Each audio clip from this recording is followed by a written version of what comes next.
Good morning, students. I hope I'm audible. Just want to check on YouTube if I'm audible, and then I will start with today's session.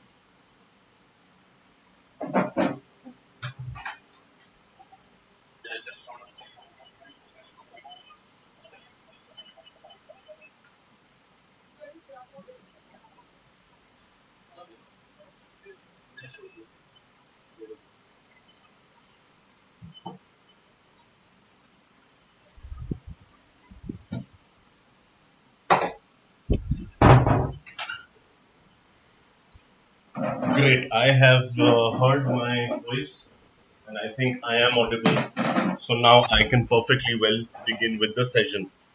So, as I had informed you earlier as well,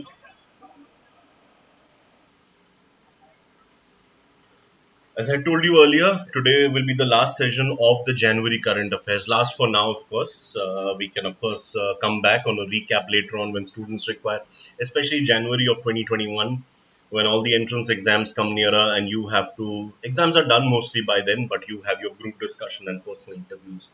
So, on that note, I will begin with the session. Right. So, this welcome all of you to Unacademy. It's the world's largest platform for it's India's largest education platform among the purely online ones, with the top educators, quality content, and a great learning experience. So let's just what are you waiting for? Let's just crack all management exams. Uh, you can get subscription. I'll get give you the details on subscription a while later. This is a brief introduction of myself. My name is Aritro Dasgupta. I'm an MBA from in the unique field of forest management, not very well known, but I always wanted to do something unique, and I really had this passion for the environment and the ecosystem, which is why I did my MBA in forest management. I'll talk to you about my college someday, and some other colleges which are similar, so that you get an idea about alternative careers, because everybody may not enjoy, and many might feel bogged down by the traditional narrative of the marketing, finance, HR, operations, systems, etc. So I will take a class on other sessions. In fact, we may even have some interview rounds with some leading experts from these fields. So I have over a decade's work experience in the areas of teaching, training, strategy consulting, and content writing. As far as teaching is concerned, as you know, it's been 10 years. Have taught some of the top students in the country in the last couple of years. So I was with a university for 4 years between 2011 and 15. Worked in India and worked in Dubai.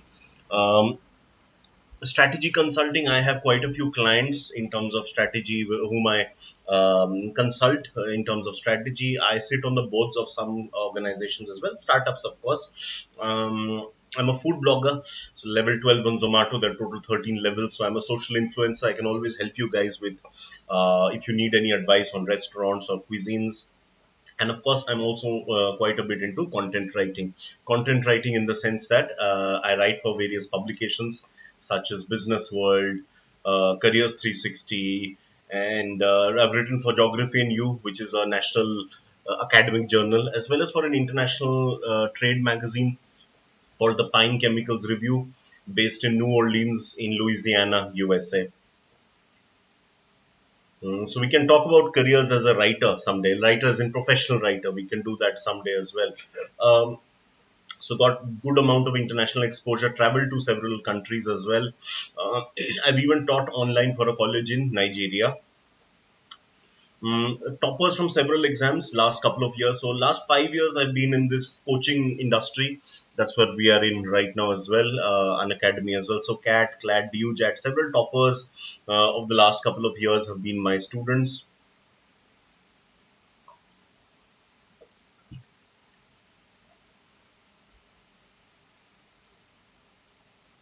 And I hope very soon I'll be having toppers on Unacademy as well. So far, the toppers have been from offline, primarily from offline methods, contact classes. But of course, now I really hope. They will be from this field as well, from online as well. Please feel free to connect with me on YouTube. My link is here. So this is the session. You can see on the screen on the side you have the live chat window. Please feel free to connect over there. For any live questions, live doubts, I'll be happy to answer. I've taken several sessions already, about 5, 6 sessions already for Unacademy, and you can tag me there as well in any of the older sessions. If you have any questions, I'll regularly check up those as well. Right, so this is what you're going to get at on the Unacademy platform. Live classes are there every day. I mean, I am taking almost nowadays every day I'm taking, but even if I'm not taking, some other day, maybe some colleague of mine will be taking. You also have live tests and quizzes on a regular basis. So quizzes are an essential part of testing, especially in my subject. If I haven't told you already, I'll be teaching general knowledge for you guys. General knowledge is really important for a number of exams, such as IFT. It is a part of IFT. It is part of ZAT, MAT, CMAT. It was part of SNAP. Now discontinued. Could be reintroduced. Maybe not this year. Maybe next year. Who knows? GK is also very important for your improving your RC ability. I've had a session earlier on how for management exams this is important. It's also important for the second round of several colleges like IRMA, TIS, MICA, and of course, most importantly, January onwards, you will be having your group discussion, interview, VAT, extempore. So during that period, again, it will be general good content, general awareness is extremely necessary at that stage. So in my subject, quizzing is a constant part. So once I start taking classes on the Educator app, that's where I can really start with this. I think this Sunday will be my debut on the Educator app. Please keep an eye out for those classes as well. There will be structured. The course outline is completely well structured. The pedagogy has been designed from the head office, which is based in Bengaluru. Of course, now we have employees all over the country working remotely, and they all contribute towards what is the final course content. Right, you get unlimited access. That's the best part of platform like Unacademy, because along with the classes you can actually watch a class again and again and again. It's a recording, so the idea is that you can have numerous views on the same platform. So that is a big advantage. Whatever class I have taken, it gets recorded. Same goes with the other faculty members as well. So these are some of our top educators. You can watch their rituals anytime. Shabana, Sameer, Bharat, Abhilasha, Praveen, and Ravi. You can see the number of minute followers they have. It may have increased by now. This is a slightly older sample. So you have live classes as well. This is just a sample, as I said, but this is how you get notifications for all the classes. So Udit Saini, another top faculty of ours, Aniket, Shashant, and Rajkumar Jha, all of them are among the top trainers here, top educators as we call them. So what are the batches for syllabus completion? You can have a look. Again, this is merely a sample. This will give you an idea. Today there's beautiful rain. I mean, I'm thinking of opening the door. I mean, so just to get some fresh air.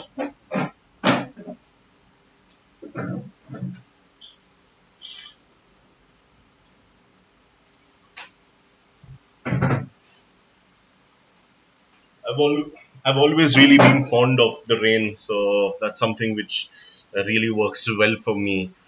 I don't know if you're able to hear the sound, beautiful sound. Anyway, so you get specific batches as well for all your classes. Batch formation may not be from day one itself, but it happens over a period of time. Okay, so one of the biggest advantages is in management jargon, we often use the terms time sharing and space sharing. So basically, you have a schedule that works for you. That's the best part, because the schedule that you get, it is not just for it is something you can access anytime. The only thing you need is a mobile phone or a tab or a laptop. So if you're traveling for work, if you're returning home late, nothing, no worries. You can always watch your stuff at a later date as well. So You may not be able to attend a contact class at some institute. You can just sit at your own bedroom, your drawing room, and just watch a session. And especially in my subject, the best part is because there are no calculations to be done. There are a lot of concepts, a lot of things to understand, a lot of facts to grasp. But still, I would say because of the unique nature of this subject, you do not really need to do calculations. So you can actually listen to my sessions at leisure, sort of like a how should I put it? Almost like a podcast. That's the term which comes closest that really makes sense for me. So this is something you can always work on. We've always believed that language should not be a barrier for your knowledge. We've seen some of the giants in our country who have emerged from different parts of the country and who did not have access to English when they were growing up, but they went on to become academic and intellectual giants, and that's what we believe in. So, your knowledge of English does not, it is one of the considerations definitely, but it should not be a barrier. When it's a subject English, of course, you have to know English, but English for GK or maths may not be needed, right? Because so that's why we have the platform in different languages: English, Hindi, Malayalam, Tamil. I can see Bengali here. So basically, 16 languages in total you can work on. You can even download our sessions. I was telling you about the podcast concept. So it actually works that way because even if you can't catch every session live, you can view the older ones as archives. But even if you're not confident of your, how well your internet works, there's too much pressure nowadays on home internet thanks to the lockdowns. You can actually download the sessions and watch it later from the comfort of your mobile, PC, or tablet. You can interact regularly with your educator, and I'm somebody who always believes in that, which is why I told you, and I'm telling you again, we have this live window. Please feel free to catch up there. Any doubts you have, please go ahead. I've already told you about the live polls. They will increase once my classes on the Unacademy website they start, which I believe this Sunday is my debut. I'll remind you again just before that so that you can all uh, be able to catch that. We have live tests and quizzes. Whatever classes we are taking, you'll get PDFs and learning material for that.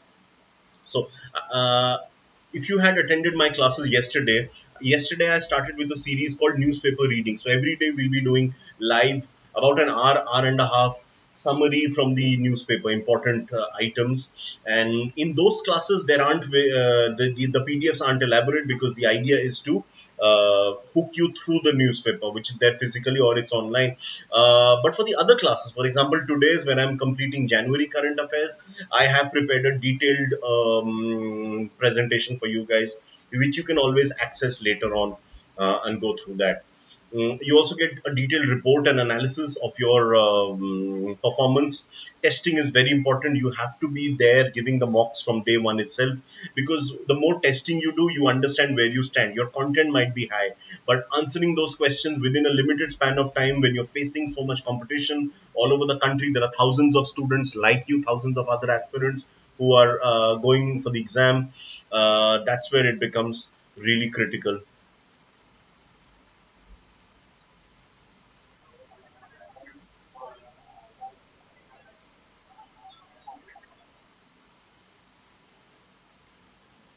Right. Okay.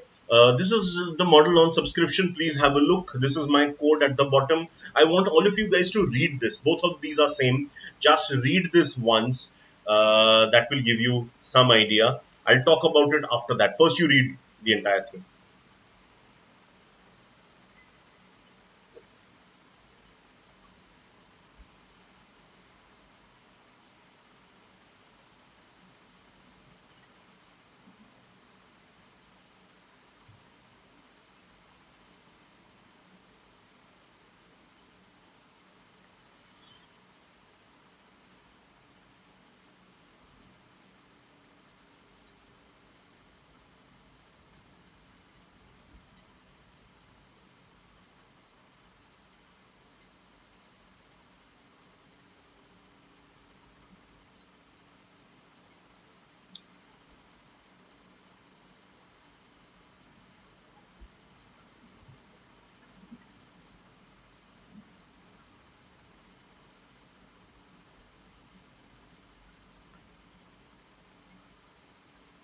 Right. I believe you've all gone through this. So I wanted you guys to read in peace. That's why I did not interrupt you guys. So if you see for 1 month, if you take the subscription, you pay 3,150. Not bad. It's not very expensive. But if you take it for 3 months, you pay 2,625 per month. It's 17% off. 6 months, it's 33% off at 2,100 per month. If you take for 1 year, that's 12 months, you get 58% off. That's right, 58%. More than half is off. You paid only 1313 per month. The total is 15,750, but it's 13,313. And of course, you get further offs because of the referral code if you apply my referral code. And then after 2 years, if you take, this is what I will recommend to everybody, you pay only 788 per month. The total is barely a little bit more than the 1 year. It's 75% off, three-fourths is off per month. So why am I asking you guys to go for 2 years? Some of you might feel little bit jittery, little bit hesitant, that many of you may be confident you'll crack CAT this year itself. CAT is usually November or early December, usually November, but I think one of the last couple of years it was in early December, but generally it's in November. It could get delayed this year thanks to COVID-19, but you'll have to assume it is in November. You have to finish most of your study before Diwali, because once Diwali sets in, there's that festive mood, and you don't want to do new studies, last moment studies after that. So your basics should be done largely by that time, especially in quants, reasoning, and verbal. So why am I saying 2 years? It's common. There is always greater aspiration. If you make it to IIM Ahmedabad this year or Bangalore, Calcutta, very good. You will not think about this money, 18,900, or even if it's 80,000, you won't regret. But if you cannot make it, even if you make it to Lucknow or you make it to another very good college, say IMT Ghaziabad or IMI, great colleges they all are. But even after reaching that, you will always think, why not higher? Why can't I reach SP Gen? Why can't I reach FMS? Why not the big three, the ABC, Ahmedabad, Bangalore, Calcutta? So even if you reach a very good college, you'll always want to reach excellent level. Excellent, you'll always want to reach the very best. So that's common human nature. It's common among CAT students, CAT aspirants, to be repeating the exam. Not just CAT, in fact, all the entrance exams. So, with all my experience of these years across the entrance exams, I will strongly recommend you to go for this.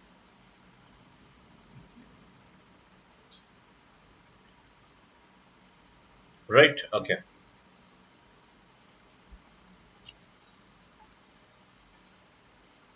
Right. So I'm done with the basic plan. We can discuss about the Unacademy platform later on again. In case you have any questions, you can ask me all the time. But right now, I want to proceed to the content of the day. I told you yesterday there's a slight change in format. I'm continuing with that. So whenever you have miscellaneous information on different topics, it's under the heading January Current Affairs. Whenever you have some broad topic which has 3 4 slides, then I'm having a separate slide, completely 3 4 points rather, then I'm having a separate slide dedicated to that topic. This is how I did last class as well yesterday, and I'm going to continue with that format. Today we are finishing January current affairs. January is quite an important month, also because a lot of awards are given in January. All the year end of the previous year are awarded in January. Right. Let's start with the first major topic. I've told you before, in current affairs classes there will be random topics one after another. Topics are not random, but they will appear random, considering first topic has no relation to the second. You have to accept that. That's the beauty of current affairs. Okay, so the Indian Army conducted its biggest airborne exercise called the Winged Raider, comprising of more than 500 special forces in the northeastern theater. So usually see Air Force, which handles airborne exercises, but the paratroopers and certain other areas are handled by the army. So this was airborne but handled by the army. That's why the biggest airborne with 500 special forces. I told you a lot of the paratroopers. Paratroopers are those who use parachutes to land on special areas. They are primarily handled by the army and not always by the Air Force. So this was handled in the northeastern theater. Northeast Shillong is actually a very important city for the Indian Army. The British had built their garrison. There's a large army cantonment in Shillong, and quite a few international exercises have been held there. Like Umroi is a place near Shillong in Meghalaya. That's a place where a lot of the bilateral military exercises have been held in recent years. Okay, the next one is about now we move into finance, totally different. Have you heard of this organization, NPCIL?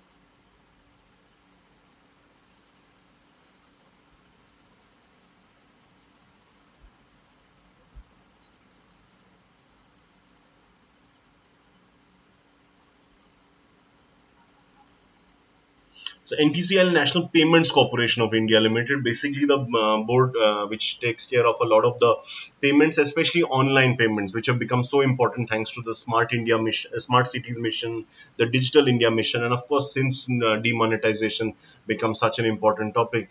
Now they have launched, and generally worldwide, you are seeing so much of digital payments, and now of course due to the COVID-19, since we are discouraging a lot of touch, people are using less of currency notes and more of digital payments. So this blockchain-based platform has been payments platform has been started called Vajra. This is a new one. Okay, now there is this index. Now from now on, we are going to do a number of indexes every month. Every month there'll be two, three indexes.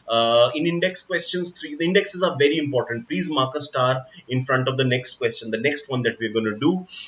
When it comes to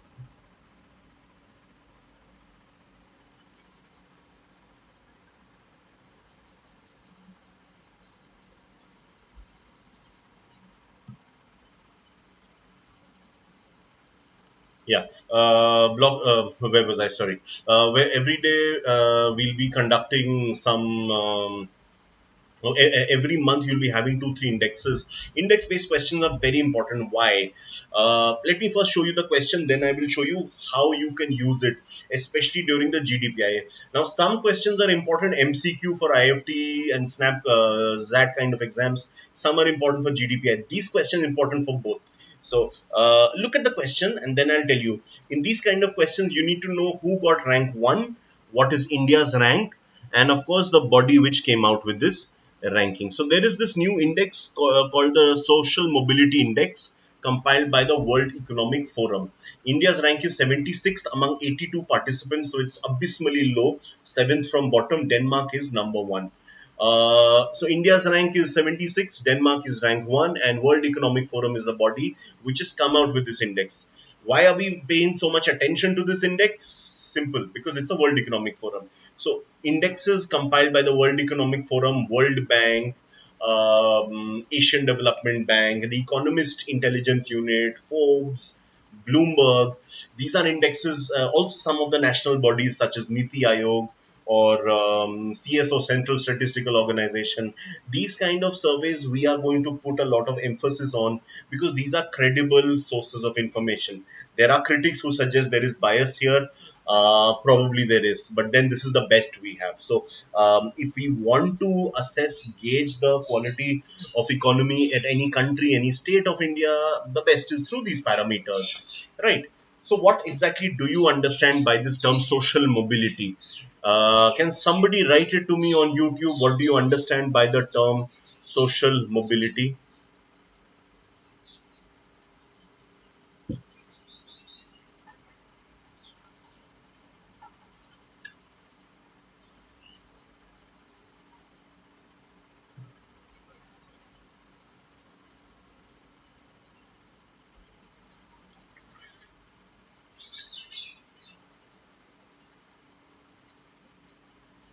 Right. Please think over social mobility. What does social? Does it mean movement between one place to another? That I move from my colony to my neighborhood colony, which is very difficult right now due to the lockdowns. But yes, does it mean moving from Delhi to Mumbai or moving from a village to the city? No. It means how much progress you can make on the social ladder. Is it easy for a poor guy to move into the lower middle class level? Is it easy for the lower middle class to reach the middle class, for the upper middle class to reach the rich level? That is something which has to be assessed here. By the way, the term middle class is highly misunderstood in our country.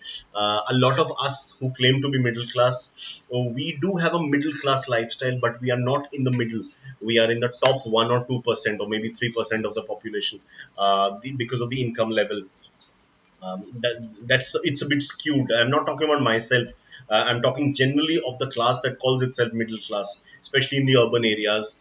Um, India's inequality has actually increased a lot in the last couple of decades, since the liberalization privatization took place, and it's been increasing every few years as well. So that is a matter of concern. So social mobility, is it easy for a person to go up? Perhaps it seems pretty difficult. As per this, in Denmark it seems anybody can go from bottom to the top. That's what the index seems to promise to us, right?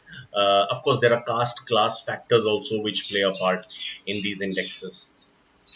So now I'm coming to the second part of the question. I can see birds chirping, such beautiful music, but right, I so hope I could have played that here. Amazing. But anyway, coming to the next part, how can you use this kind of a question in a group discussion or a VAT? So this index, India has not done well, but there are other indexes such as ease of doing business where India is doing very well. So there could be a question on economy of India. How is the economy of India performing? There could be a GD on that. There could be a VAT on success of Digital India mission or something like that. Success of Jan Dhan Yojana. Jan Dhan Yojana is about banking, right? Having more number of bank accounts. So in these kind of indexes, you could agree with the question, you could disagree, you could be neutral. That's totally up to you. You don't have to go positive, you don't have to go negative. It is your choice. If you are saying yes, Indian economy is doing well, as I said, you have that choice. You can take the example of ease of doing business, right? Ease of doing business, India was 130 a few years back. We improved to 100, then 77, and then 63, all 1 year each. So in just 4 years, moving from rank 130 to rank 63, phenomenal achievement. And that is also compiled by a very much respectable body. I think the World Bank does it. Or yeah, I think it's a World Bank. So anybody who says we are doing very well, please quote that. A VAT is not about creative writing. GD is not about how much you can shout. You do need to shout a bit, you do need to write well, no doubt, but you need to have the right content along with that. So just shouting we are doing very well from the top of your voice does not help. Shout out that our performance in ease of doing business has improved. Go ahead, that's one way, because World Bank, so it's a credible body. Same with this one. If somebody feels we are doing badly, please go ahead, mention this. Don't just be negative, don't just say we are doing pathetic. Please don't do that. No complainings. Complaining is fine, but give the data for that. As per the World Economic Forum Social Mobility Index, we are seventh from bottom. Right? Also, look at what was our ranking last year. Because if last year we were 80th and this year 76th, then that means there is some improvement, right? So here it's a new index. I've not mentioned the previous ones, right? So very important. Please mark a double star or at least a single star. All these indexes should be at your tips. I don't use the word ratta or mugging up very often, but I think in this kind of a case, I will go with that because these indexes should be on your tips.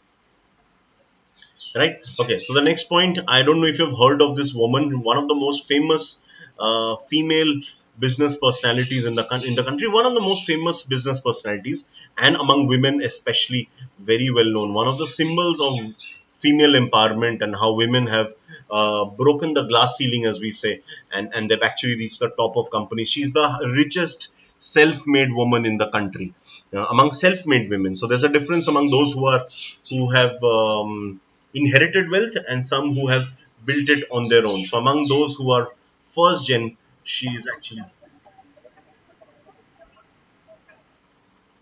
right. I occasionally check my volume, so I hope that's okay with you guys. So yes, Kiran Mazumdar Shaw, she owns this company called Biocon, which is a pharmaceutical giant. She's been conferred the highest civilian honor of Australia. I'm forgetting the name of the honor, but it is akin to Bharat Ratna. So that's a phenomenal achievement for an Indian to receive.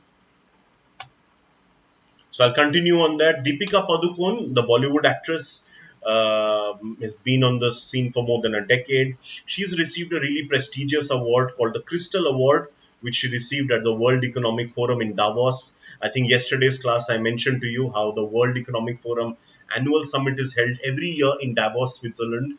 And like every year, the Crystal Award has been presented by the French Press Association. So that is the body which it's hosted in Switzerland, but the award is given by the French Press Association. And there are other winners as well. Deepika Padukone is one of them. So an Indian winning an international award, and important that too at the World Economic Forum. So it's a matter of great prestige. Again, if there's a question on Indians performing well abroad, please, this is something which you can mention. Okay, Indian cities, especially those in North India, have not done very well when it comes to the pollution parameters. Some of the world's most polluted cities are in India or China or Pakistan, neighboring countries. And the 10 most polluted cities, air pollution, are all in these three countries. However, one of the towns in India, so have a look at this, Lungle in Mizoram, is the least polluted and only Indian cities with PM levels under the World Health Organization's prescribed level of 20 micrograms per cubic meter. This is as per Greenpeace India's fourth air apocalypse report. This is a play on the words air and apocalypse. Right? Greenpeace is one of the most respected NGOs in the world, so they have come up with the fourth air. They every year come up with this report, which is, as I said, a play on air and apocalypse. So today I will finish January current affairs, whatever happens, and it's gonna stretch, but class might stretch for 2 hours, but I'll finish it. It could end before that as well. It could finish normal 1.5 hours, but let's just see. So as per Greenpeace India's fourth report, so they come out with this report, one of the most respected NGOs worldwide. Although it did come up for some criticism some time back, we can talk about that some other day. But this data should be credible. Okay, have you heard of this country in Africa called Tunisia? It's in North Africa, an Arabic speaking country. Please understand, countries in North Africa, which is north of the Sahara Desert, they are Arabic speaking. The people are mostly brown skinned, or you can say there are white skinned as well. They are not Negroid like the people of sub-Saharan Africa. So they are ethnically closer to Europeans and West Asians rather than Africans, because the Sahara Desert has acted as a boundary. So Tunisia, Algeria, Morocco, Egypt, Libya, Sudan, these are all Arabic speaking countries in North Africa. They are part of the broader area called MENA, MENA, Middle East and North Africa. Middle East, Saudi, UAE, Oman, Jordan, Lebanon. These MENA countries are all Arabic speaking. Syria, right? So Tunisia now has a new president, prime minister rather. He used to be the former finance minister. His name is Elias Fakfak. So he has been named as the new prime minister of Tunisia, right? So Tunisia follows a presidential structure. The president is voted. The president appoints a prime minister. Right, very similar to the system in Russia or USA. USA is a presidential structure. They don't have a PM, but the president is directly elected. The president chooses the Secretary of State, who is the second most powerful kind of person in the country, along with the vice president.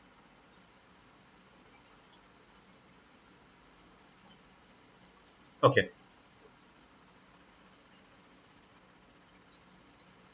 So this is a very important piece of news because Brazil is a country with which India has close economic ties. Why is it that India and Brazil are part of so many organizations together? Please think over this.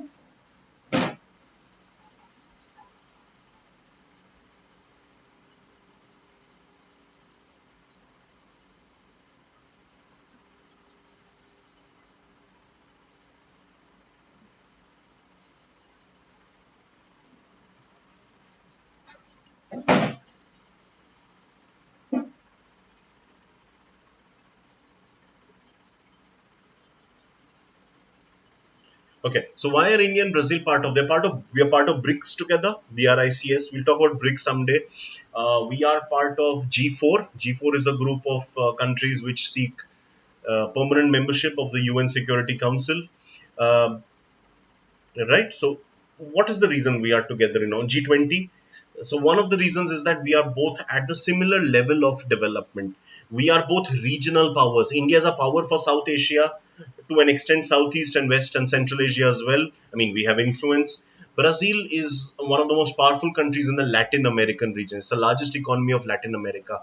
India is the world's seventh largest economy by real value. PPP is higher, and Brazil is somewhere like 11th or 12th. So again, it's very close. Both these countries have a lot of diversity among communities. India, has so many languages, religions.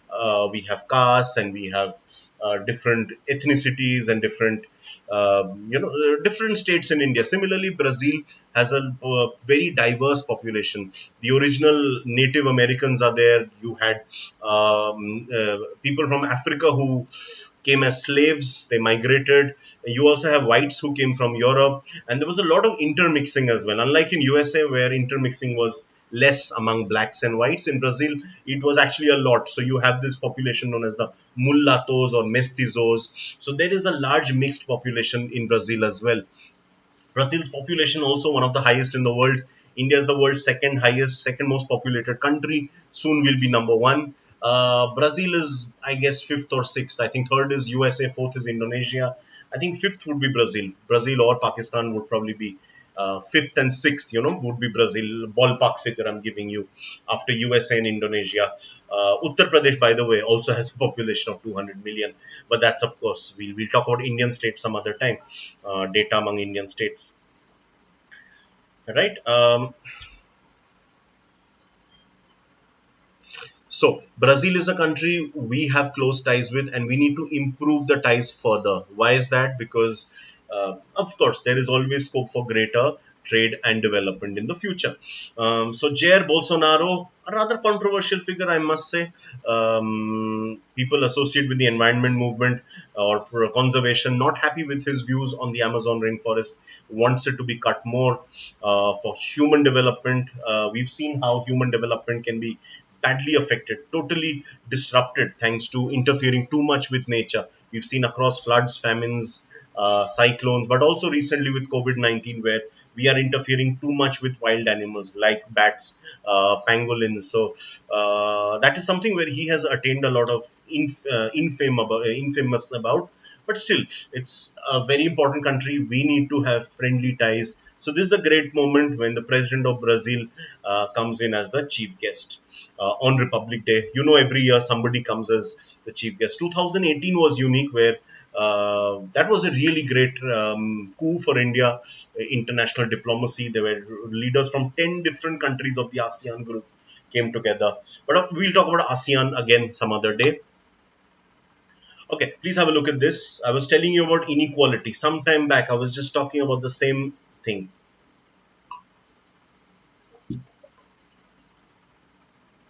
Just read this once. Oxfam is a NGO which is affiliated to the Oxford University. So, really credible source. It says that the top 10% of the population holds 74.3% of the national wealth.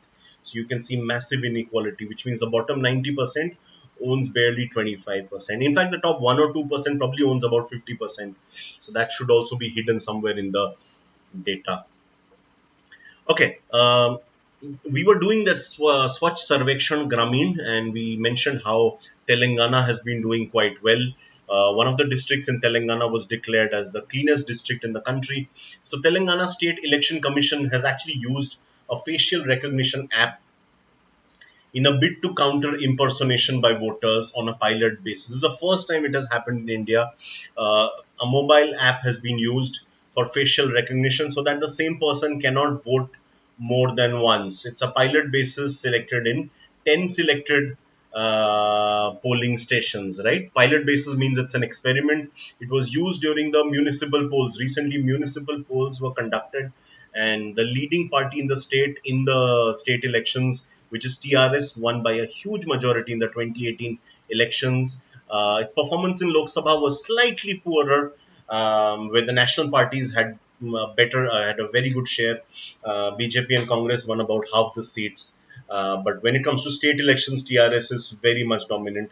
That party also dominated the municipal elections. The party is TRS, Telangana Rashtra Samiti, led by K. Chandrasekhar Rao, who is the chief minister. He actually led the movement for Telangana, forming a separate state. So a very powerful leader in that state right now. So this is a great thing. So maybe in the future more such apps can be developed to fight what is often a menace, though we often consider election commission as one of the most efficient bodies in India. But it's, the bodies can't always take care when you do have fake voting. That's unfortunately does take place sometimes.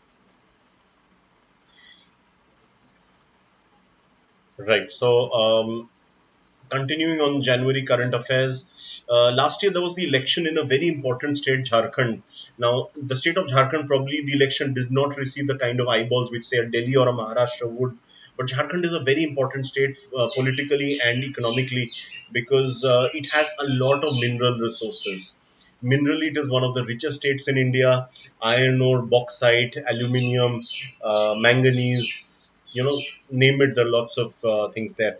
So Jharkhand, since Jharkhand separated from Bihar, it was earlier part of Bihar. From 2000 to 2014, it had quite an unstable polity with none of the chief ministers completing a full 5 year term.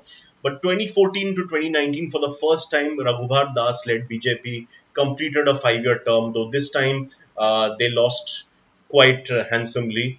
So now in power is this party, Jharkhand Mukti Morcha, JMM, who were in an alliance with the Congress and RJD, Rashtriya Janata Dal, Lalu Prasad's party. Later on, they got some other MLAs as well because there was this party called JVM which merged with BJP, but two of its MLAs joined with the Congress. So again, we'll talk about the anti-defection law later on.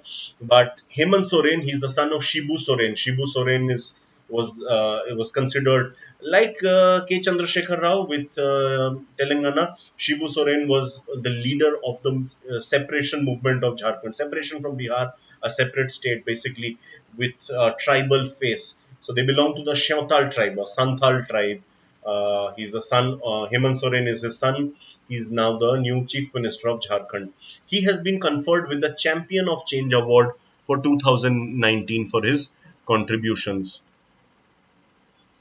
Okay, Xenobot is the world's first living self-healing robo, just to make a change, there should be no S, created from frog stem cells.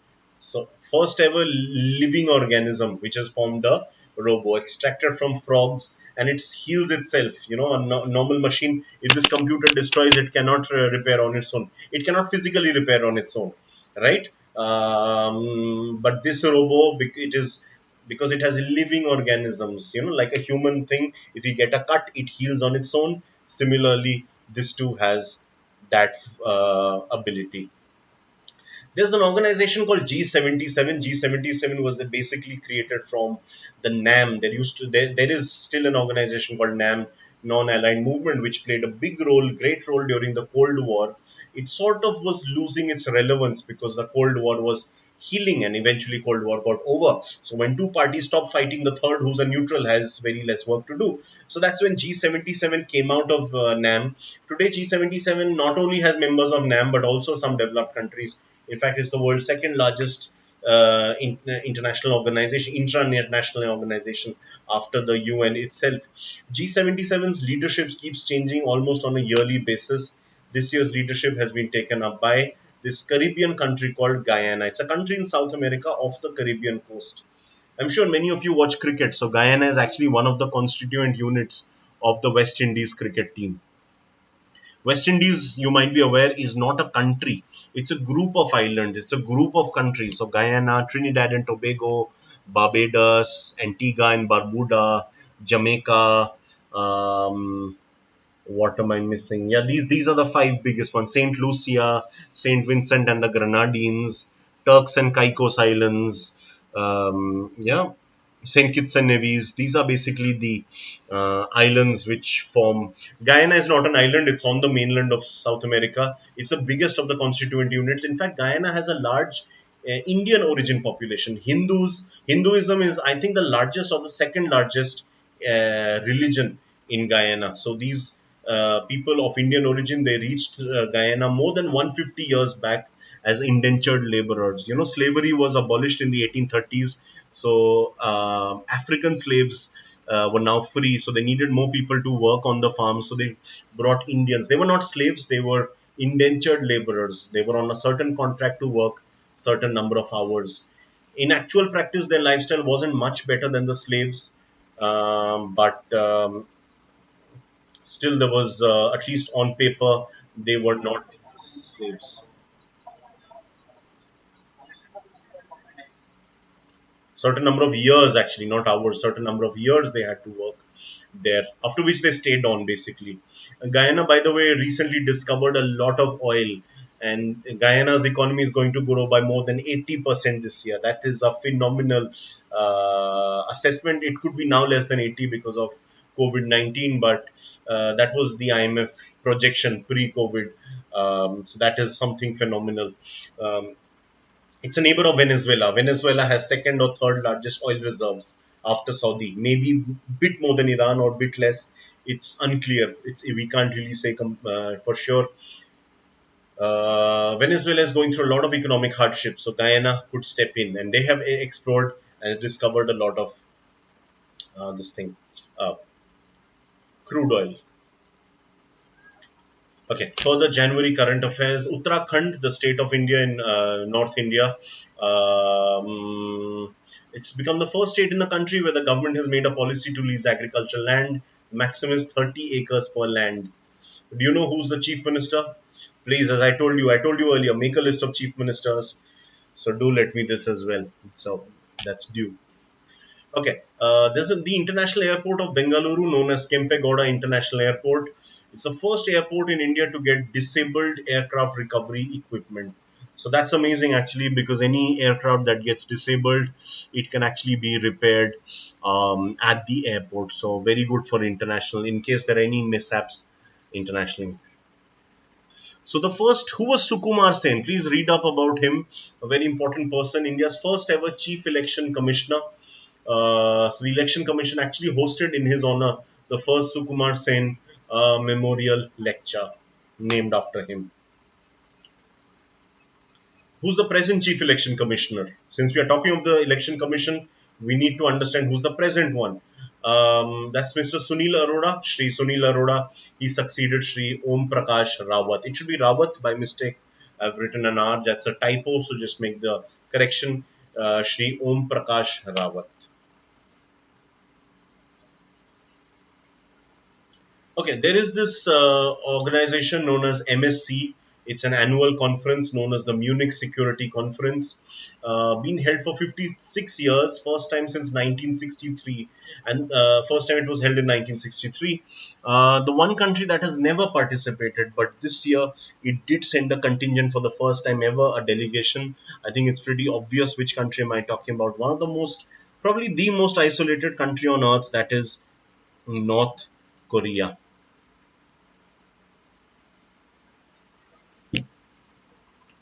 The rains had paused for a while, they've restarted, much to my happiness. North Korea is actually opening up a bit. You could see in the last Winter Olympics there was a joint hockey team, ice hockey team, combining North and South Korea. Recently, Donald Trump stepped into North Korean soil for the first time ever. There has been some opening with South Korea in terms of dialogue, at least. So, yes, there is some hope that the Hermit Kingdom will come out with some sort of international recognition.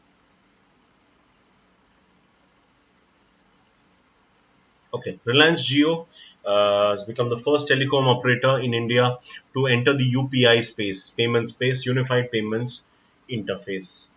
You know, Bheem, I'm sure most of you would have used the Bheem app. Bheem is from the government.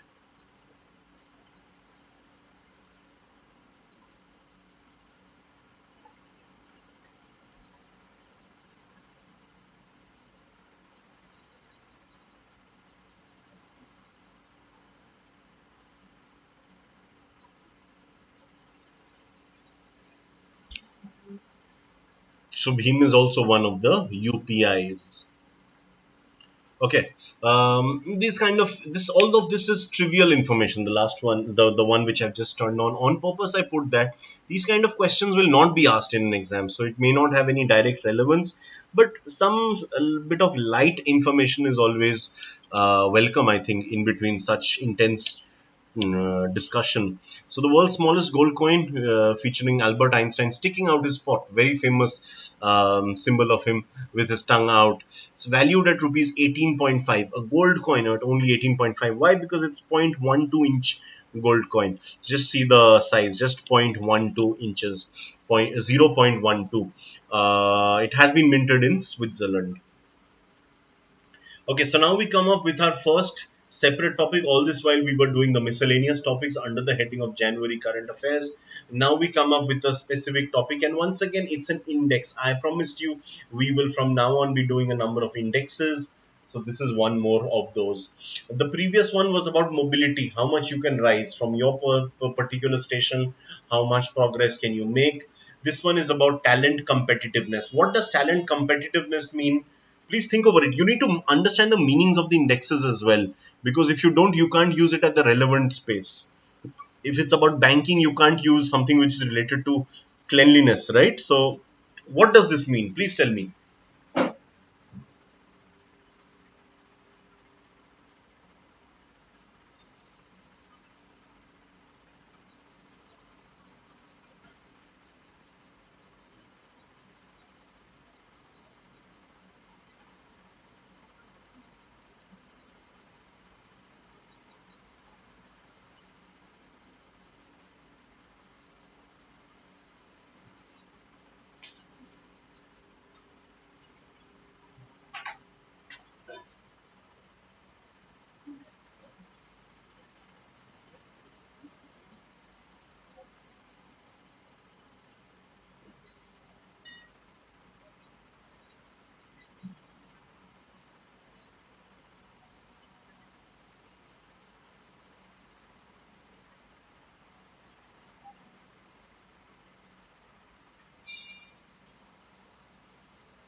Right. So I hope you guys have figured out what exactly this means, this Global Talent Competitiveness Index.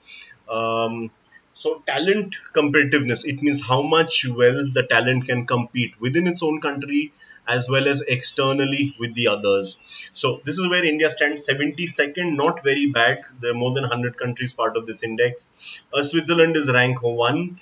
Um, this ranking was compiled by the French Business School. Many of you may have heard. In fact, some of you might also be going for your international exams. So I'm sure INSEAD must be on top of your dream destination. It's Ivy League level from France, of course, in Europe. So INSEAD, along with perspectives from Google and the Adecco group. That's how. So these are the three things you need to know in any index. India's rank 1 overall, and which organization came up with this. In some of them, you also need to know the bottom. That depends on how close we are towards the bottom.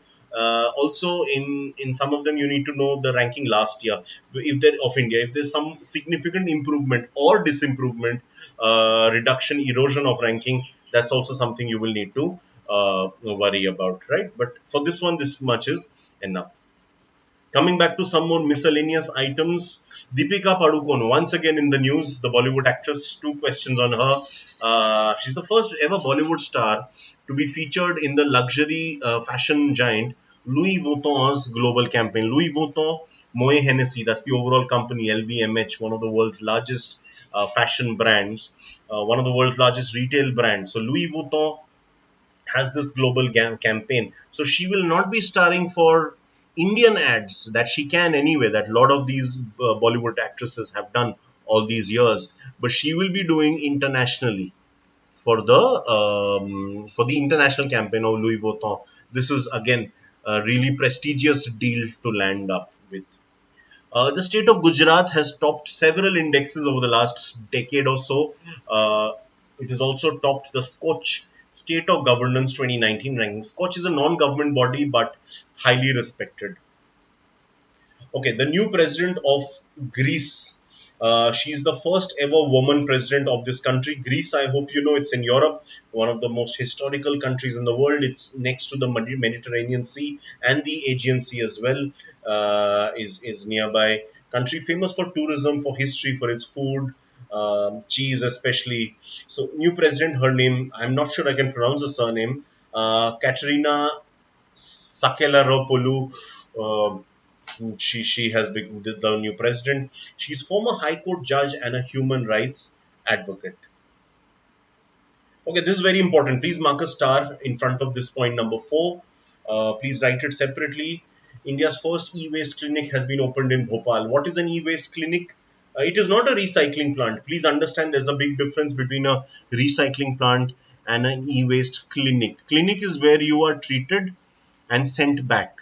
You just do the differentiation. So this is to be destroyed or put into the dump yard. This is to be recycled. So the separation or segregation is done. Recycling plant does the actual this thing. A recycling plant is like the hospital. Clinic comes in for the basic this thing, and the doctor gives you the medicines. You go and do it. You don't do operations in a clinic. Generally speaking, you don't do. There are some better equipped ones where you could, but by and large, that's not the case.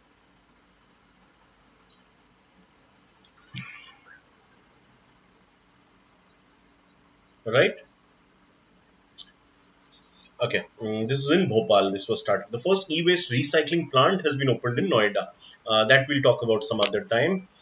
Okay, EIU. And I told you yesterday EIU, or what EIU stands for, Economist Intelligence Unit.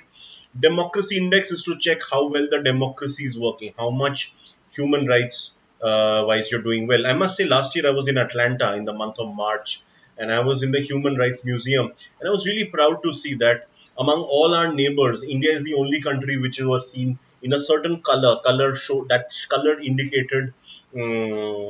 That it's a thriving democracy. So there were three or four. One was a thriving democracy, one is where it is nominally working, one where it is completely suppressed. So India was at the highest level. We were the only ones at the highest level in the entire south or west or east of Asia, not Japan, but before that, all these countries. So including countries of East Asia, some from the southeast, all from south, and all from West Asia included. India was on top. So I really felt very good at that stage. Norway, of course, rank one. So you will notice one thing you would have noticed so far. We've done three indexes.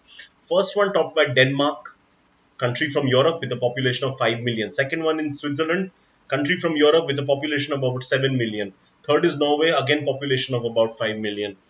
What is common between Denmark, Switzerland, and Norway? They are all from Europe. They are all developed countries, and they are all small in size, at least in terms of population. So basically, this is an unwritten rule. In GK, we can't have a rule which works 100% times. This is not an exact science. This is not physics or chemistry where a law which I'm giving is always correct. But yes, I can assure you 90% times this golden principle works. Most of these indexes, all these indexes are topped by small developed countries. I will take away the term European because New Zealand tops quite a few. Canada comes close in many of them, but small developed. When I'm saying small, I mean population wise small, right? New Zealand is pretty big in terms of size, but population is very low. Norway is pretty big. Finland is big, but population is low. So large countries which are developed, they have a lot of complexities. So USA, Japan, UK, Germany, France, Italy, these are all developed countries, but they're large in terms of population, right? Italy, France, UK, they have a population between 60 to 65 million. Germany about 80 to 85 million. Japan is around 125 to 130 million. USA is above 320 million. So these countries, they might be very rich, they might be highly developed on the macro level. But the bigger you are, there are complexities. Distribution of wealth becomes really difficult. Whereas in Norway, Sweden, Finland, Iceland, Denmark, Switzerland, New Zealand, uh, Austria, in these countries, this is much easier. India's rank is 61. Unfortunately, we have dropped by 10 points from 10 positions from last year. We were 51. We have gone down to 61. This is not a good performance, sadly. Right, let's move towards a few more miscellaneous items. Sunil Arora, we spoke about him earlier, the Chief Election Commissioner of India. He was the CEC during the last Lok Sabha elections, as well as a couple of state elections like Jharkhand, Delhi, Maharashtra, Haryana. Yeah, I think even during MP Rajasthan, can't remember, but yes, he has been around for at least a year and a half, for at least 15 months. That's what I can remember. So he's assumed chairmanship of a forum known as the Forum of the Election Management Bodies of South Asia, FEMBOSA, for the year 2020. So it's a body of all the election committees.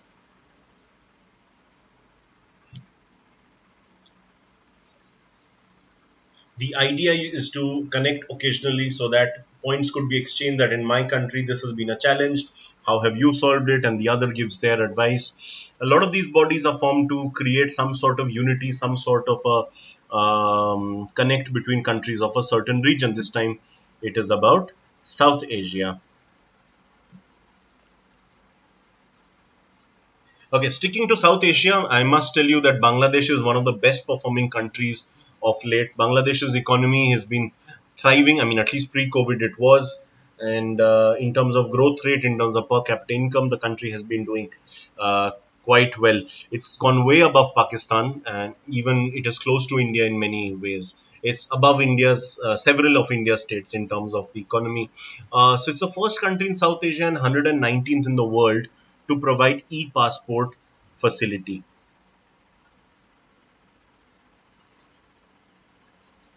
So its own citizens can actually have a digital passport. Okay, this was started in Mumbai, inaugurated by the Chief Minister, Shri Uddhav Thackeray from the Shiv Sena. India's first and biggest walkthrough aviary. It was inaugurated in Mumbai.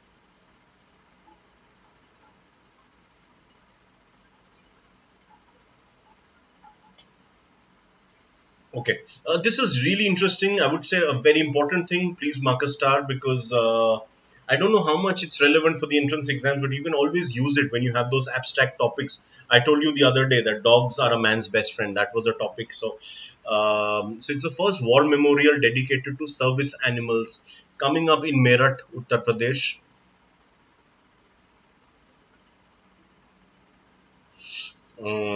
So we have a lot of animals which are used in the army, in the military. There are lots of these pack animals like donkeys and mules and horses, because we have a lot of remote areas in Jammu and Kashmir, Ladakh, in the Baramulla region, where trains and cars or buses can't move easily, or trucks. So a lot of the transportation is done through these pack animals. Like also camels used in Rajasthan desert, the Thar desert. We also have a lot of dogs. Dogs are used for as sniffer dogs, primarily to sniff, or they are even there to detect landmines. So these are a couple of things,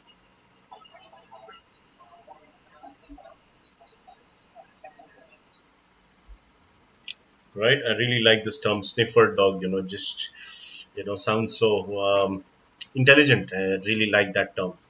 So yeah, so all these animals, for them it is used. There are cows as well, cows and buffaloes for milking purpose, who are who move in with the army. Sometimes that's not very common, but sometimes it does happen. But definitely horses, mules, donkeys, dogs, camels, they are commonly used.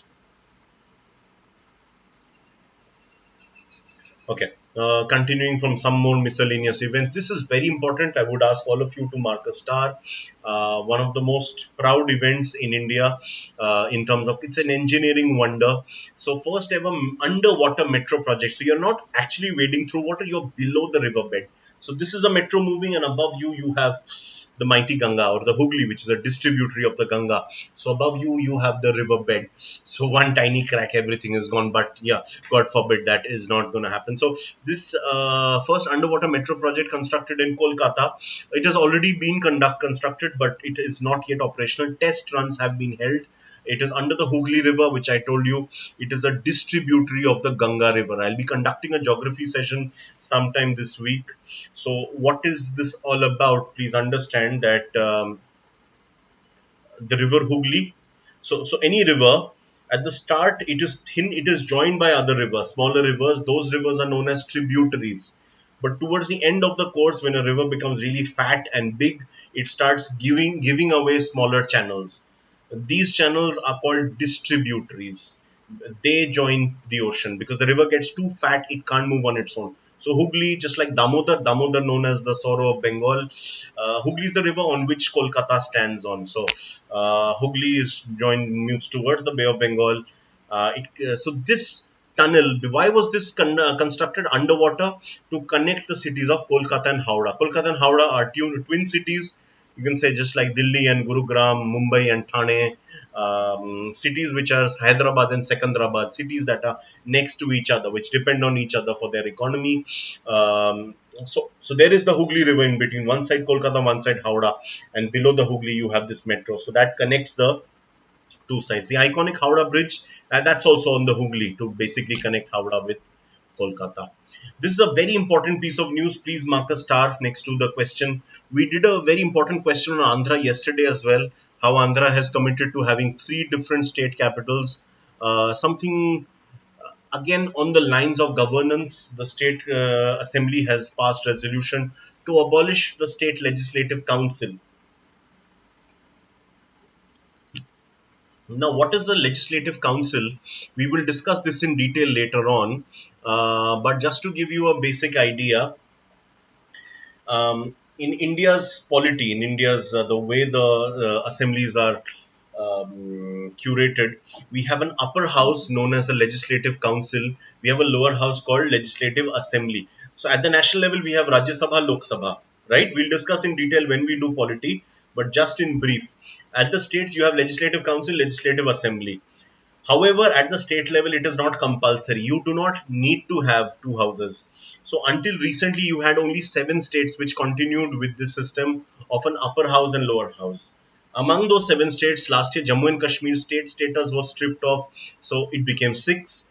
And now, Andhra Pradesh has decided to let go of its legislative council. So, we now have only five states remaining which have a legislative council, which have a dual house. So, which are those five states?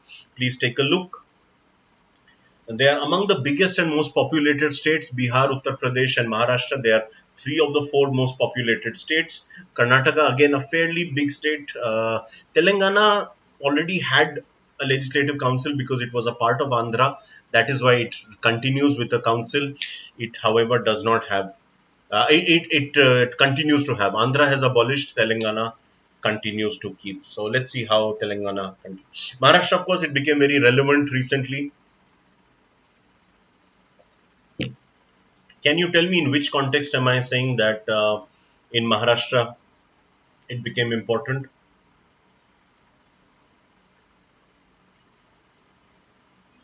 Because the chief minister Uddhav Thackeray, he has never till date contested in a direct election.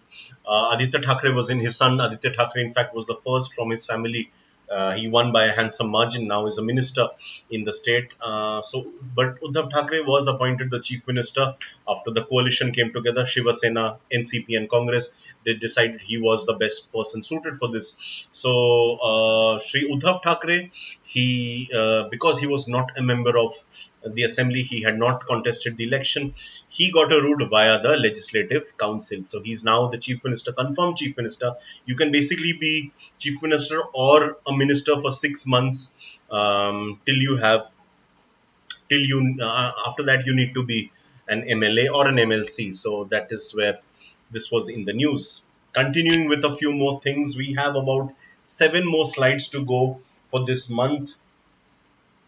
So there is this lady, her name is Sneha Pamneja. She has been awarded this year's Oxford Bookstore Book Cover. Oxford, you know, very famous bookstore. One of my favorites. I love the one on Park Street, which is in Kolkata.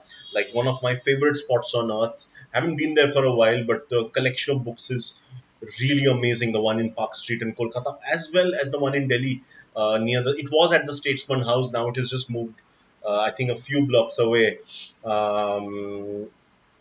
Great collection. A lot of book events are held there, such as book launches. I went there for a book launch a few months back. It was a horror. Not the event wasn't a horror, the book was horror. Book was on horror, the genre was horror, ghosts.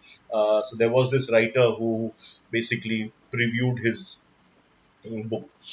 So Oxford Bookstore Book Cover Prize he received at the Jaipur Literature Festival. Jaipur Literature Festival is of course one of the best known literary fests in India, uh, held every year in January. So she got this award for designing the cover of this book called Tiffin, Authentic Recipes Celebrating India's Regional Cuisine. The word tiffin is quite an Indianism. It has almost been eradicated from English in other countries, but in India we still use the term, and it's widely used. It's a perfectly usable term. The reason why the name is given is because just to show the regional diversity. Tiffin was a term which came with the British, but now we use this term as sort of a lot of the lunch boxes which we carry to office, we call it tiffin box because of the concept which is originated. Also in schools when we used to take, it wasn't a proper lunch. Lunch we would have back home, but there was a tiffin break, right? So recess. Okay, one of the, I'm sure this is one of the dream colleges for you guys, IMT, Ghaziabad. It also has centers in Nagpur, I think in Dubai as well. But yes, definitely the one in Ghaziabad is one of the best in the country. So it has this thing called Model Sports Village. It is actually part of a bigger scheme, which is known as Adarsh Khel Gram. So as part of this kilogram, it should be M not N. Yeah, just make the change when you study by the IMT Ghaziabad. So they have developed model sports villages. Two villages in Uttar Pradesh, Western UP, in the Ghaziabad district have been selected for this. Bahadurpur and Kheri Viran. Both are near the city of Ghaziabad in Western Uttar Pradesh.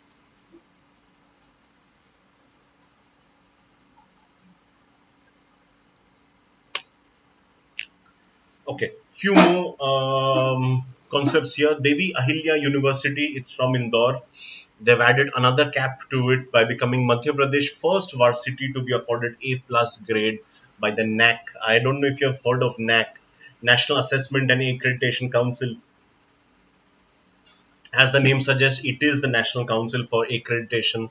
The moment a university is accredited with a certain grade, you can be rest assured it is a reliable, accurate parameter because they go through number of parameters: the size of the university, the campus, the students, the alumni, sports facilities, as well as the digital facilities, the library facilities. All of that is taken into account through this teacher student ratio, the research done by the teachers, books published, articles written on international publications, papers presented on international conferences, national conferences, all of that is taken into account. After all this scrutiny, this university, it's actually named after Devi Ahilya, who was one of the queens, the matriarchs of the city on the Holkar dynasty. Holkars were one of the clans of the Marathas, like you had the Sindhyas in Gwalior. Similarly, you had the Gaikwads in Baroda, and also the Bhosles. I think in Bhosles were from Jhansi, or was it Pune? Um, I think from Satara. Bhosles were from Satara, and likewise there was the Holkar dynasty from Indore. That's what she belonged to. Okay, this is very important, extremely important. I would ask all of you to mark not a single, maybe a double star, could be one of the most significant topics for the GD and VAT next year. I think you are aware that a lot of the PSUs are public sector undertakings, organizations started by the government. Even now, majority stake is with the government, most cases, but there is significant privatization. They are now part of what is called the joint sector, and they're run like any other organization, not run like a government unit. So Indian Railways, an employee is a government employee. An employee of a PSU is an employee of that PSU. The recruitment is by the company and not by any government central or state exam. So Power Grid you may have heard of, NTPC, NHPC, and SAIL, GAIL, Gas Authority of India Limited, ONGC. All of these come under this government, this PSUs. They also have categories: Maharatna, Navratna, Mini Ratna 1, Mini Ratna 2. So I'll discuss all that some other day. So two of the companies, BSNL, MTNL, were both troubled. They were both making massive losses. Uh, and they are often not being able to fight it out against private competition. Reliance Jio is now everywhere, so they are really struggling, especially BSNL, which is why this plan was made by the present government to merge BSNL and MTNL. The moment you merge them, a lot of the additional costs will reduce. A lot of the joint costs, they can be, what we call the economies of scale, that can be managed. So the total, this thing is 69,000 crores.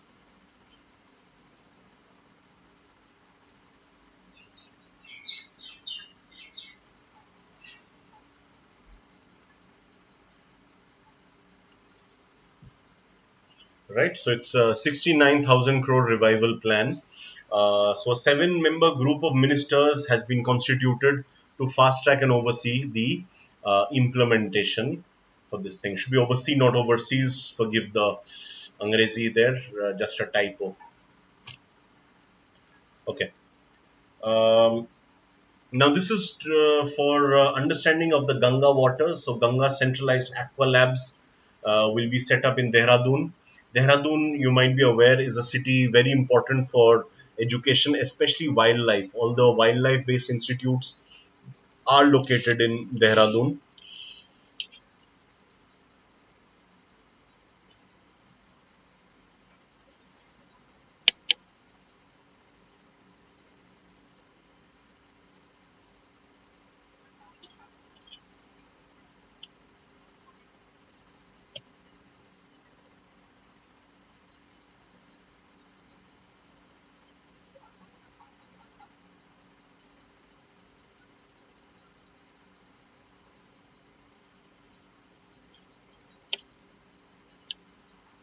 Right, so Dehradun is also home to Forest Research Institute, Forest Survey of India, several other institutes as well. And also you have the Wildlife Institute of India, beautiful campus. And of course, there's the Ganga Centralized Aqua Labs within that to study the Ganga River and its effects. Okay, some more miscellaneous part. This is a village in Kerala, which is all set to become the first synthetic sanitary pad free village in India. Many of you may have seen that movie Padman. The concept is good. Women should be using sanitary pads, but sanitary pads. So I really applaud the movie and also the person on whom that movie is based on. I'm forgetting his name, but the role played by Akshay Kumar to have cheaper sanitary pads. That's perfectly all right. But sanitary pads also create a problem. And that's what happens everywhere. Every development, unfortunately, leads to now we are all wearing masks, and masks are being there to protect us, but then they are being thrown away as well. So that's creating another massive environmental hazard, catastrophe, I should say, not hazard. So similarly, sanitary pads, because they are one-time usage, they are thrown away and they do not decompose because um, they are synthetic, so that is why natural ingredients are used by certain makers. And this village in Kerala, Muhamma,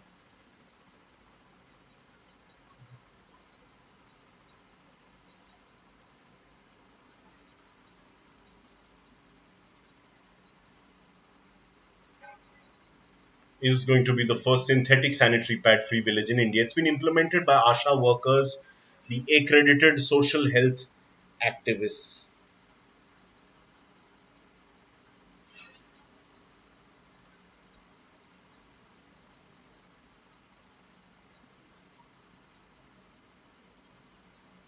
Right. Okay. So ASHA workers, they are, you can say, the backbone of the rural economy in many ways. A lot of the health aspects are done by them. And right now, due to the COVID-19 fight against that, ASHA workers are everywhere. They are doing a lot of the groundwork, a lot of the awareness building among the people at the rural areas. So these they are across the country available found. So it's a concept. They have been there. They are accredited by a certain this thing. Okay, so there's this organization called G20.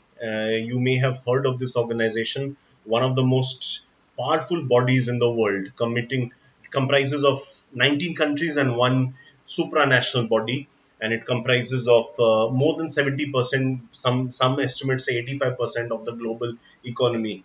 The members in it, unlike the G7, which is elitist, which has the old rich capitalist nations, this one also includes a lot of emerging nations like India, China, South Africa, Brazil, Australia, Saudi Arabia. So Saudi Arabia has actually taken a presidency for this year.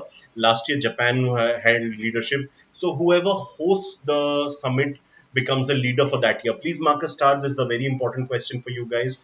Japan hosted in 2019 in the city of Osaka. This year, Saudi Arabia will be hosting in Riyadh. A virtual summit has already taken place. If travel permits, there will be a real one as well, a face-to-face gathering as well later this year. Italy will host next year. India will get its first ever opportunity next to next year when New Delhi will be hosting it. And India has actually taken out a separate budget for this purpose.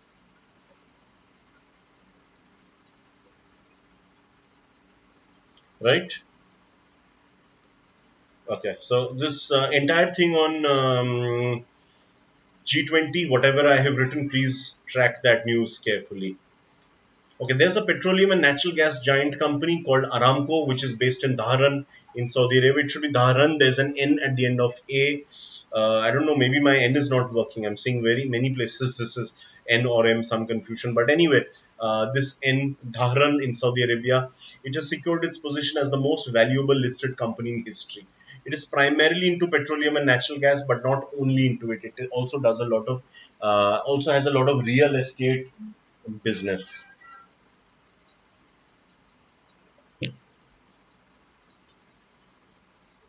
Okay, continuing on some more miscellaneous topics. Okay, this is a good one. Please take a look. India's first missile tracking ship. Very important for our defense needs. Please mark a star next to this question. First missile tracking ship being built at the Hindustan Shipyard Limited, which is in Vishakhapatnam, one of India's largest shipbuilding yards after the one in Mumbai. Mumbai has the largest capacity. This one is actually the longest in terms of size, though capacity is it's second there. Mumbai has good amount inshore, so that can be brought out as well. That's an advantage.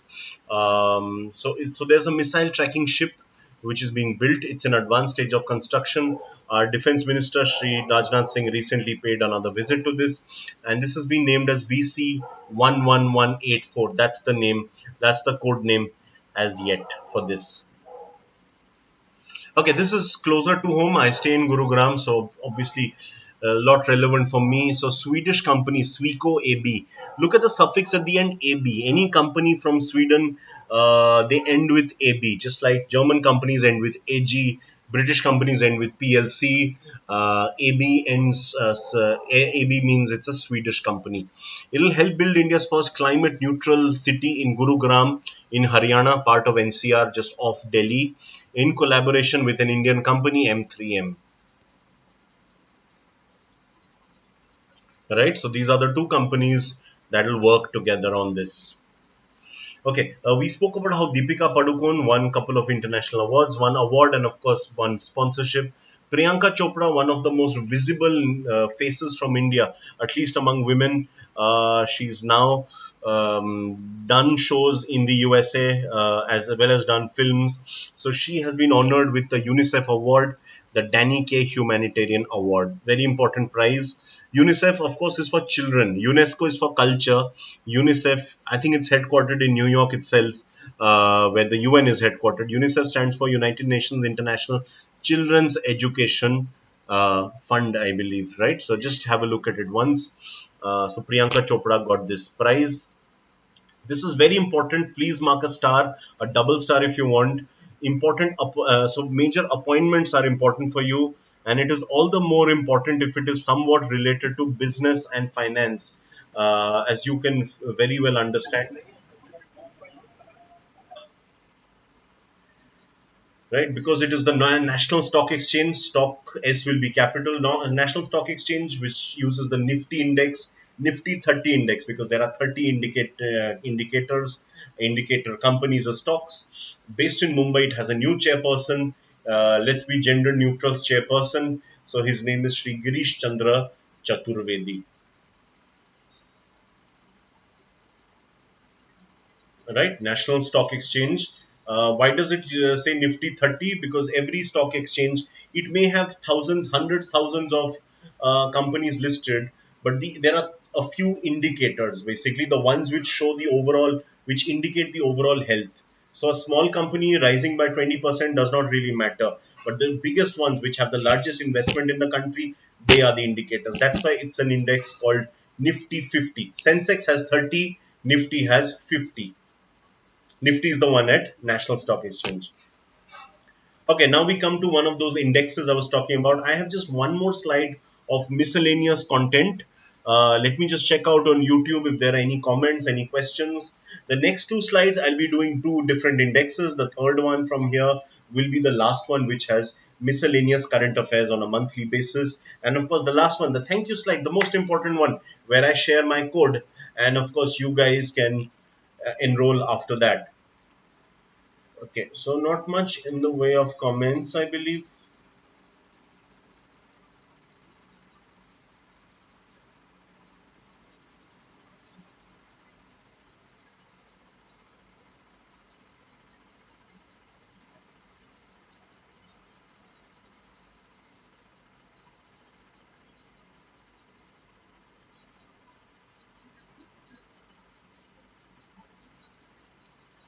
Right.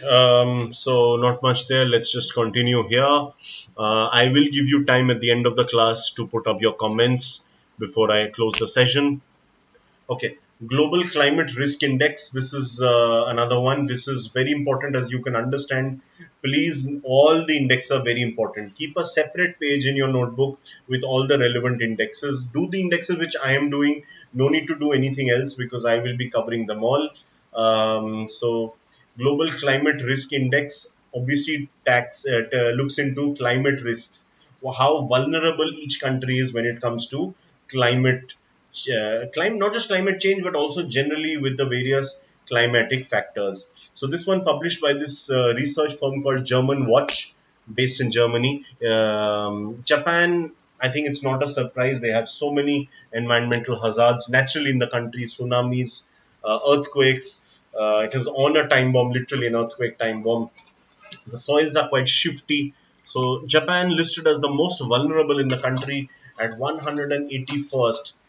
um, but sadly, even India is towards the bottom. India is the fifth most vulnerable, ranked 177th. This is not something where humans have much control. We do have control, but the whole world, the whole country, every state, every individual needs to work together. Unlike the financial indexes where individual countries can exert a lot of control, a lot of innovation, here, of course, we all need to work together, which is why you have all these international conferences like COP25, COP.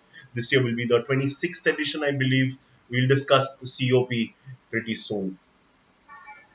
Among Indian states, Kerala has been listed as the most vulnerable. You may be aware Kerala a few years back had a terrible flood. This year, right now, Assam is going through something similar. West Bengal went through a cyclone which was on a massive scale. Odisha and Andhra also face cyclones on a regular basis. Tamil Nadu, Maharashtra has seen flooding of a large variety. Rajasthan and Gujarat have seen droughts. Although in Gujarat, the composite water management system has done quite a good job of protecting that, but by and large, there you do have problems. Kerala, the most vulnerable state, in spite of which Kerala is doing fairly well economically, and of course, in fight against a lot of these diseases. Nipah, Kerala thrashed Nipah few years back, and COVID, it had very good early recovery. Now again, we are having another wave in Kerala with all the NRIs coming back, but still, it has not gone out of control.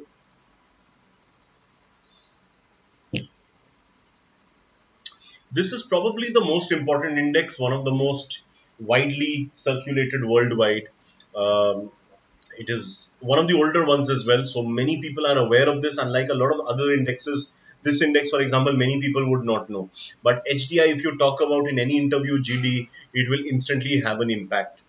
Um, in fact, some Indian states have started their own version of HDI. Madhya Pradesh also started something of an HDI few years back. Okay, this is published by the UNDP, another very much respected organization, which is again one of the reasons why we take this index so seriously. I believe UNDP is based in Geneva. I'll just need to check once. I'll have a class one day on all the major international organizations. So this one is published by the UNDP, United Nations Development Program. It was first created, this HDI, by a Pakistani. The Dahej is a very important port, so it will be run using LNG from now on. Right, so that pretty much ends my miscellaneous GK for the month. January is completely done. Rest assured, you go through my sessions. You may not have been reading newspapers then. Of course, many of you would have started reading now. Hopefully, my motivation would have helped you. You've started reading. But January, most of you wouldn't have cared for. But questions from there can be asked. So, entire January is now done. Of course, nothing can be entire when it comes to GK, which is so vast. But largely, it has. I've taken care of everything important. Similarly, I will take you through sessions February, March, April, May, June, and of course July onwards. We do have the daily newspaper readings. We'll also have those monthly classes at the end. So don't worry about that. Right. So India's first LNG dispensing station has also been started. Right. So I'm going to leave it open for 5 minutes so that you can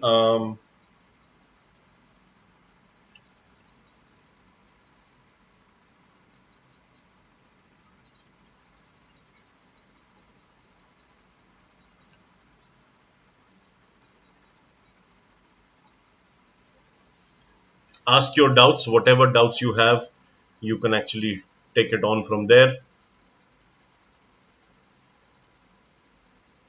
So I'm keeping it open the session for 5 minutes.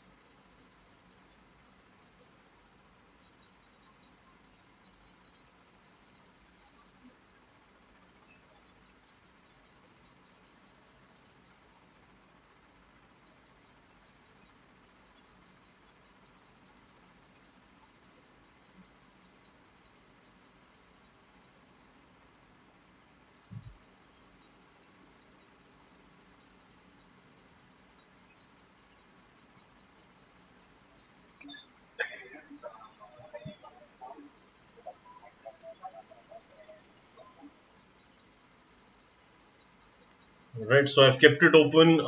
Please let me know whatever doubts you are having.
Right. Since I can't, I think I've already spoken to you about the things.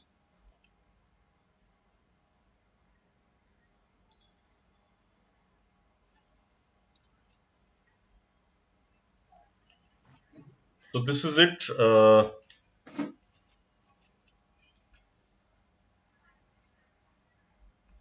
You can like, share, and subscribe for this thing. And this is the code, so no need to wait anymore. Go ahead and enroll the sessions immediately. Right. Wonderful interacting with you guys. Thank you so much. See you soon.